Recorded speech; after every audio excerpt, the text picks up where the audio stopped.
بەهۆی شۆرتی کارەبا کەڵگێکی پەلەوەری لە گوندی بەکراوای هەڵەبجە ئاگری گرت و بە تەواوی سووتا.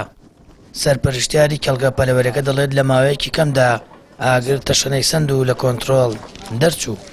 وەڵای من لێرە لە ناو دووسکەیدانی من سەر قەڵەوێرەی 2 دقەیەک بوو شەلالەکەم پێکرد بوو. یەک دەفە جرقەیەک هەستا شۆرتی کارەبا دای بە سەقفەکە لە سەقفەکەی ڕایدی خوارش و سەرش هەر هەموو هێتا چوم سۆندەمێنا وەسڵم کرد و عەریقات ئیدی لە کۆنتڕۆڵ چۆ دەرێ. خاوەنی کەڵگەکە دەڵێت زیانی زۆری لێکەوت و بە 375 ملیۆن دینار دەیخەمڵێنێت. دەژڵێت 25,000 جوچکە لە کەڵگەکە سوتاون و مردار بوونەتەوە.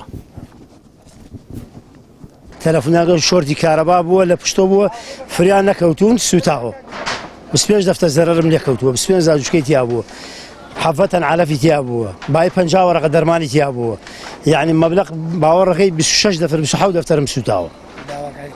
وەڵی داواکاریم ئەوەی هاوکاریمان بکە ئێمە مەمنونین.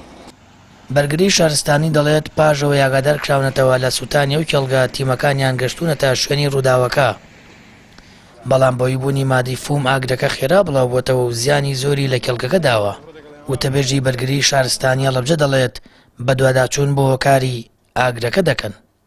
ئەمڕۆ کاتژمێر 11 و چارەگاگە دەرکراینەوە بەبوونی ڕووداوێک لە گوندی بەکراوە لە دەواجنێک بۆیە دەست بەجێ تیمەکانمان لە بنکەی سیروان تیمێکەوە لە بنکەی پیر محەممەد تیمێک گەشتە شوێنی ڕووداوەکە بەڵام بەداخەوە زەرروزیانێکی زۆری هێناوە دەواجنەکەەوە دەبین ئەوەی کە بە وتەی خاوەن دەواژنەکە بە نزیکی 27 دەفتەر دۆلار زیانی بەرکەوتووە.